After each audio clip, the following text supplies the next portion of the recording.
Hello and welcome to the first episode of Management and Salesforce. I am Dr. Zeenat Hasnain. I did my PhD in marketing from the University of Lucknow. I am teaching in the Center for Management Studies, Jamia Millia Islamia, New Delhi. In this episode, we will study in detail about salesmanship and sales representatives.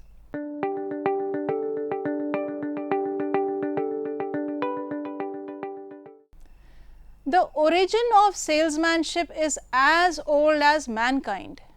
Before the introduction of money as a medium of exchange, barter system was prevalent. Sales in those days were mostly local. There was hardly any specific marketplace for performing transactions. As a result, exchange of goods and service was irrespective of time and place. With the passage of time, the evolution of market made the transaction of goods and services between the buyer and the seller quite easy and saved a lot of time.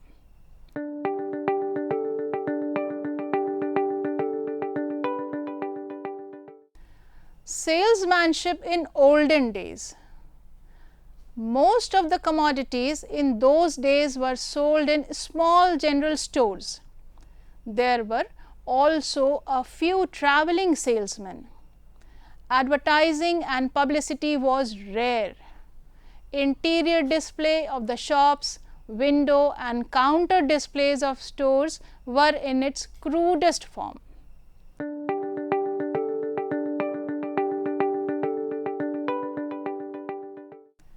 In modern days, salesmanship is the concept of selling has undergone a lot of change over the years. Modern selling is creative. The salesman always attempts to create needs, makes the prospective buyers aware of such needs and uses his resourcefulness and imagination to persuade them to buy products and services in order to satisfy their needs.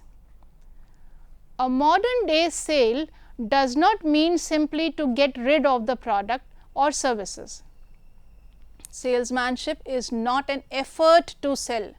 It is marketing the customer by a product or service.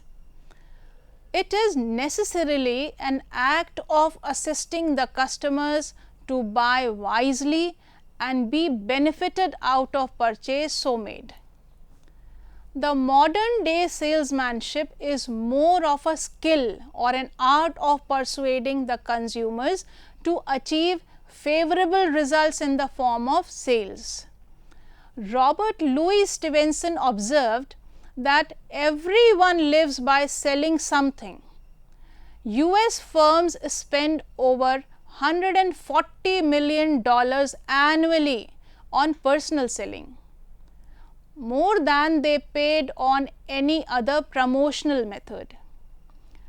Over 8 million Americans are employed in sales and related occupations.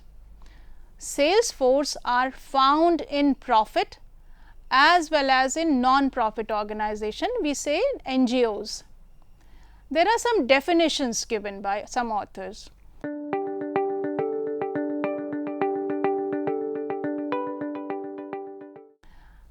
Authors have given a variety of definitions of salesmanship. according to National Association of Marketing Teachers of America. Salesmanship is the ability to persuade people to buy goods or service at a profit of the seller and benefit to the buyers. E. F. Shoemaker defined selling as the process effecting the transfer with the profit to buyer and seller of goods and services that given them lasting satisfaction that the buyer is predisposed to come back to the seller for more of the same. According to American Marketing Association, salesmanship is an oral presentation in a conversation with one or more prospective customers for the purpose of making sales. Another definition which was given by Professor Stephenson, he defines salesmanship as a concise effort on the part of the seller to induce a prospective buyer to buy even if he had not thought of it favorably. The term sales representatives cover a broad range of position in our economy, where the differences are often greater than the similarities. McMurray devised the following classification of sales position. First says deliverer, position where the salesperson's job is predominantly to deliver the product, for example, milk, bread, fuel, etc. Secondly, order taker, position where the salesperson is predominantly an inside order taker. For example, the inside salesperson is standing behind the counter, or outside order taker, for example, the soap salesperson calling on the supermarket manager. Third point says missionary, position where the salesperson is not expected or permitted to take an order, but is called on only to build goodwill or to educate the actual or potential user. Example, the medical detailer representing an ethical pharmaceutical house.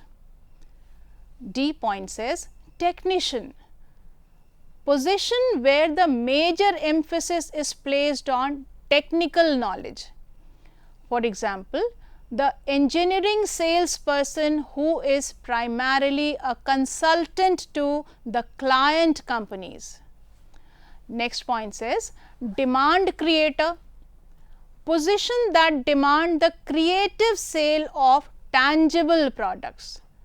Example, vacuum cleaners, refrigerators and encyclopedia, or of intangibles.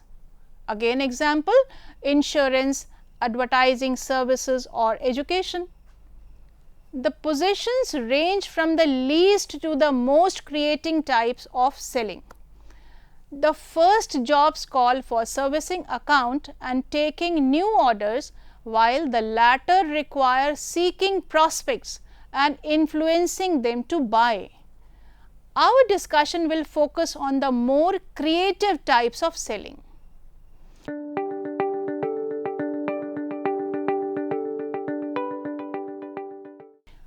Importance of the sales force. Let us see.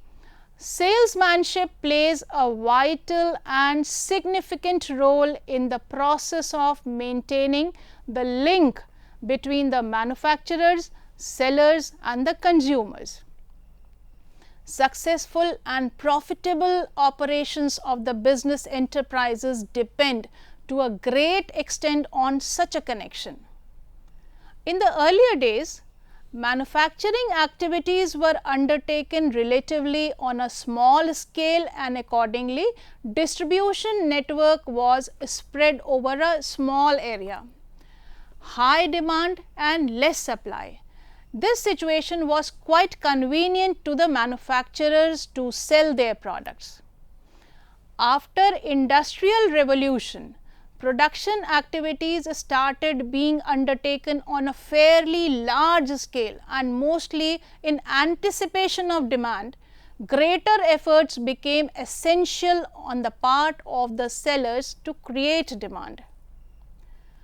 Therefore, the producer and the distributors needed the skill and persuasive ability of efficient sales force in order to sell their products and services in the market.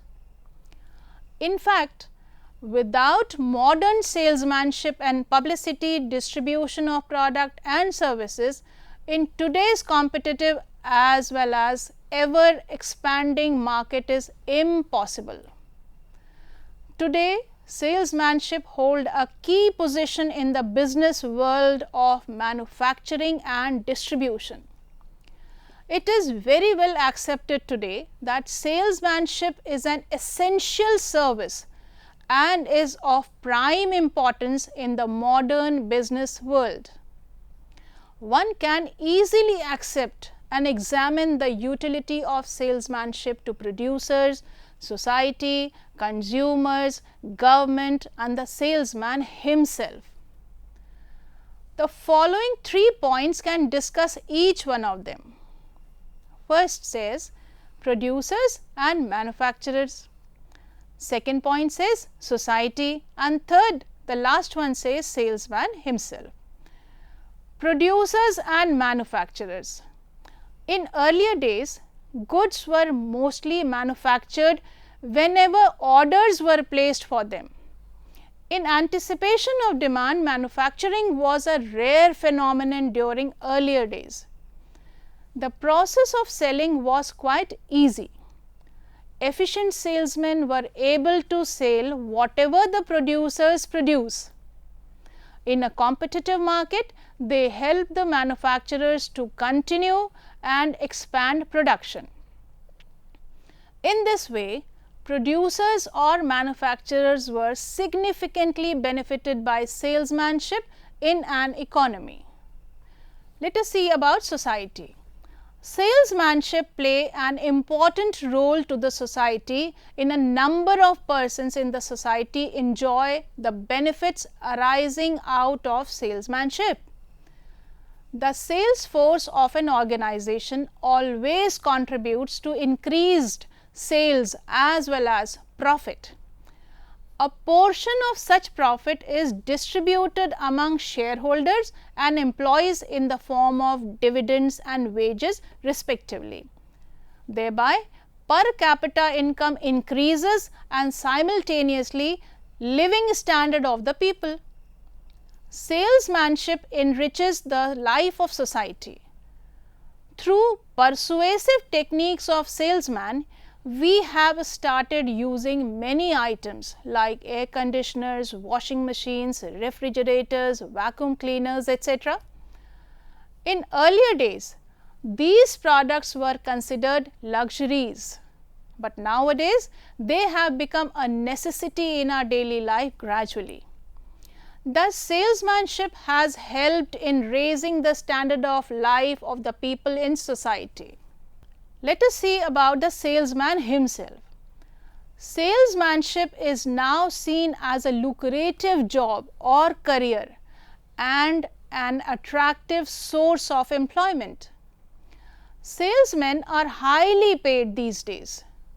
Generally, a salesman is paid monthly salary plus incentives or commission, which is linked with the sales volume.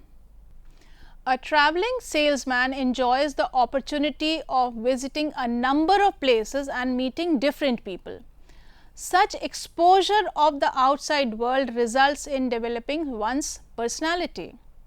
It makes an individual dynamic, self-confident, social and broadens his outlook. Throughout the world, such skills are in continuous demand. Thus, salesmanship skills are universally accepted. Let us see sales force management.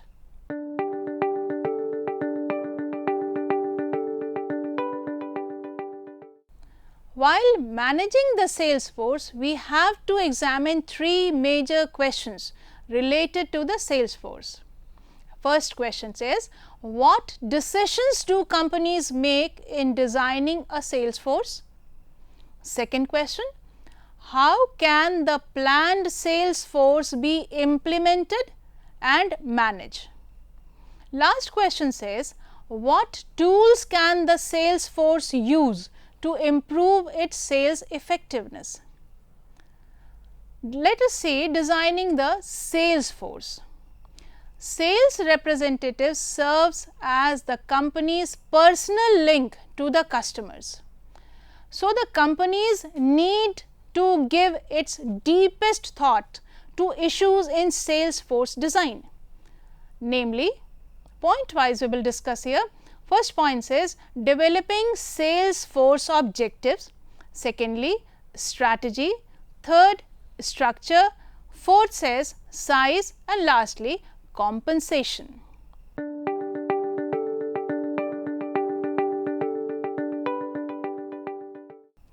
Sales force objectives. Sales force objectives must be based upon the character of the company's target markets and the company's desired position in those markets. Companies set stiff objectives for their sales force. For example, IBM's sales representatives are responsible for selling, installing and upgrading customers' computer equipment, whereas AT&T sales representatives are responsible for developing, selling and protecting accounts. Sales representatives perform one or more of two following tasks for their companies. First is prospecting. Sales representatives find and cultivate new customers.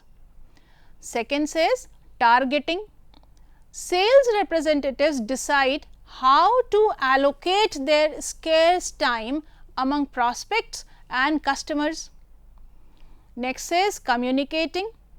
Sales representatives skillfully communicate information about the company's products and services. Selling. Sales representatives know the art of salesmanship, approaching, presenting, answering objections and closing sales. Next point says servicing. Sales representatives provide various services to the customers, consulting of their problems, rendering technical assistance, arranging finance and expediting delivery. Information gathering. Sales representatives conduct market research and intelligence work and fill in call reports. Allocating. Sales representatives decide on which customers to allocate scarce products to during product shortages. As companies move toward a stronger market orientation, their sales force need to become more market focused and customer oriented. The traditional view is that salespeople should worry about volume and sell, and that the marketing department should worry about marketing strategy and profitability. The newer view is that salespeople should know how to produce customer satisfaction and company's profit. They should know how to analyze sales data, measure market potential, gather market intelligence and develop marketing strategies and plans. Sales representatives need analytical marketing skills, and this becomes especially critical at the higher level of sales management. Marketers believe that sales force will be more effective in the long run if they understand marketing as well as selling.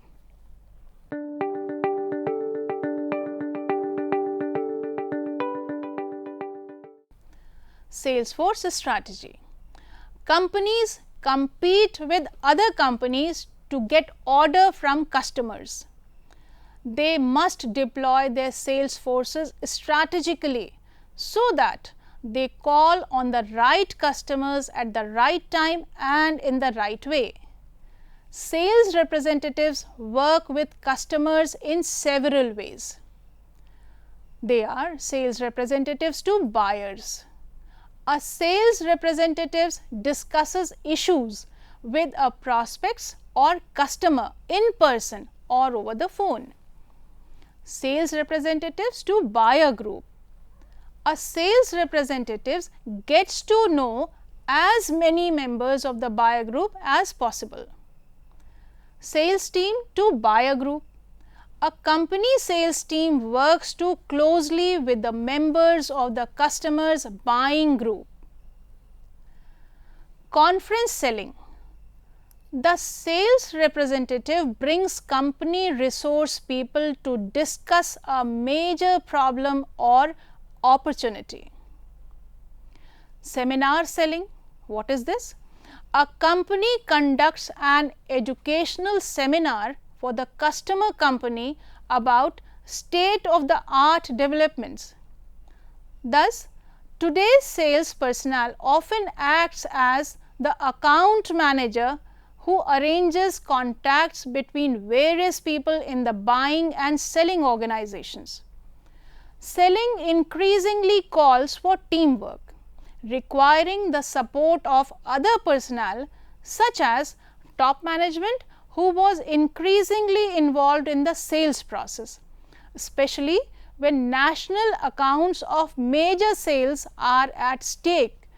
Technical people who supply technical information and service to the customer before, during or after product purchase. Customer service representatives who provide installation, maintenance and other services to the customer.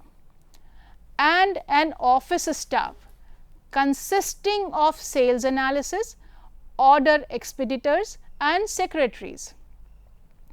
Once the company decides on a desirable selling approach, it can use either a direct or a contractual sales force. A direct or company sales force consists of full or part-time paid employees who work exclusively for the company. A contractual sales force consists of manufacturers' representatives, sales agent or brokers who are paid a commission based on their sales.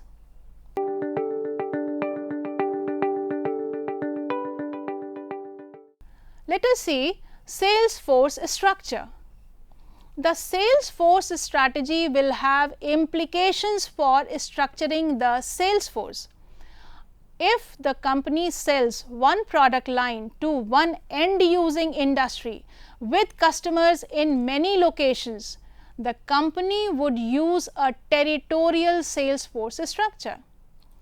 If the company sells many products to many types of customers, it might need a product or market sales force structure.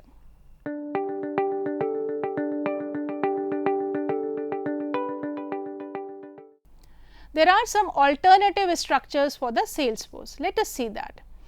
Territorial structured sales force.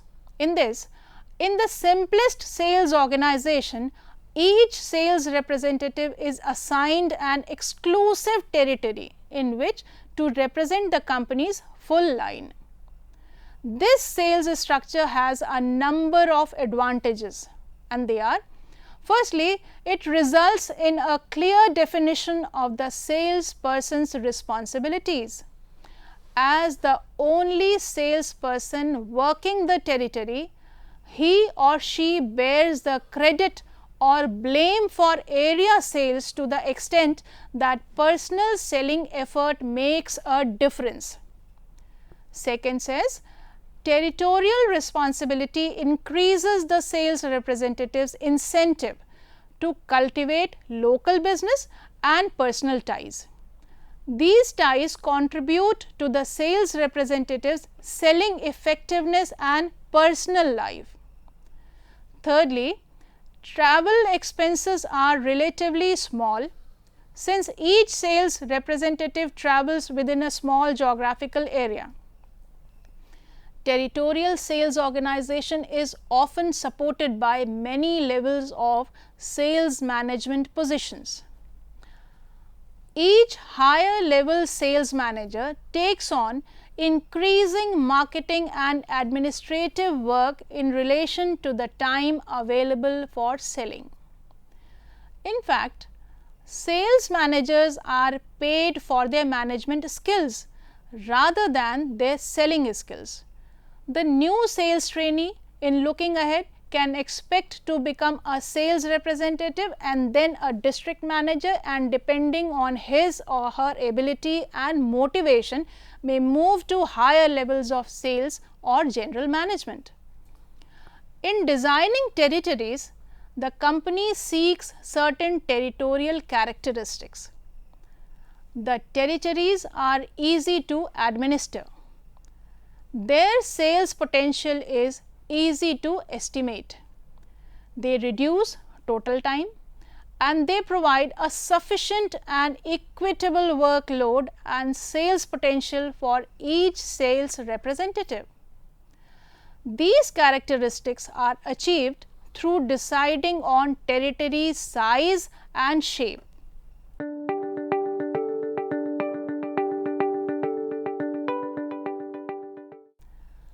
Product structured sales force. The importance of sales representatives knowing their products, together with the development of product divisions and product management, has led many companies to structure their sales forces along product lines. Product specialization is particularly warranted where the products are technically complex, highly unrelated, or numerous. For example, Kodak uses different sales forces for its film products.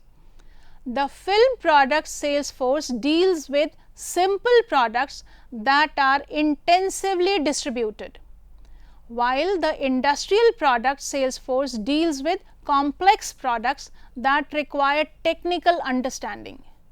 As might be expected, the film sales force is paid a salary, while the industrial sales force works on a salary and commission plan.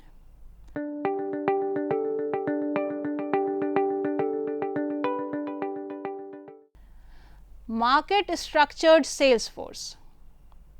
Company often specialize their sales forces can be set up for different industries and even different customers.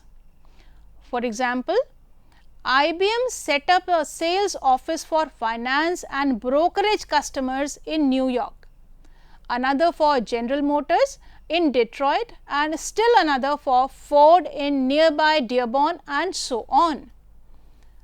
The most specific and obvious advantage of market specialization is that each sales force can become knowledgeable about specific customer needs. At one time, for example, General Electric's sales representatives specialized in products like fan motors, switches, and so forth, but it later changed to specialization in industries such as the air conditioning industry and auto industry, because that is how customers saw the purchase of fan motors, switches, and so on. Later, the company splits its sales force.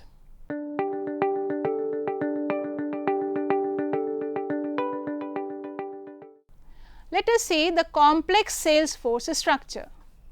When a company sells a wide variety of product to many types of customers over a broad geographical area, it often combines several principles of sales force structure. Sales representatives can be specialized by territory product, territory market, and product market, and so on. A sales representative might then report to one or more line managers and staff managers.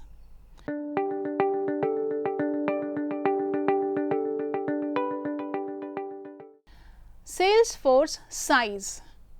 Once the company clarifies its sales force strategy and structure, it is ready to consider sales force size.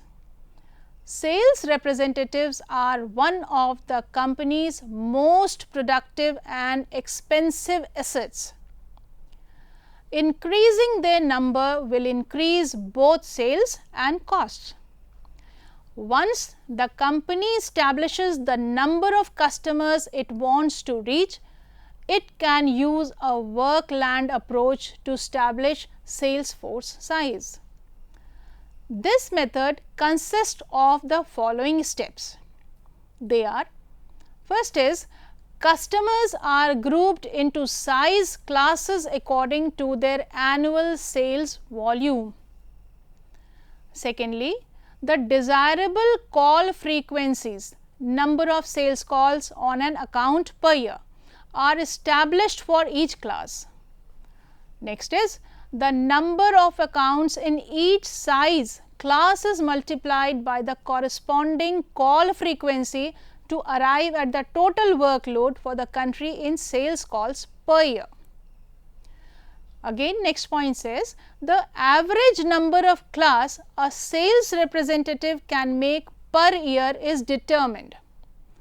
Next, the number of sales representatives needed is determined by dividing the total annual calls required by the average annual calls made by a sales representative.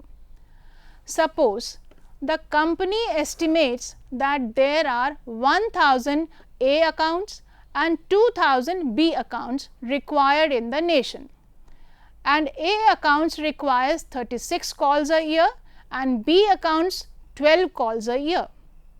This means the company needs a sales force that can make a 60,000 sales calls a year. Suppose the average sales representative can make 1000 calls a year, the company would require 60 full-time sales representatives. That is all for today. We will learn more about sales management in the next episode. Till then, goodbye.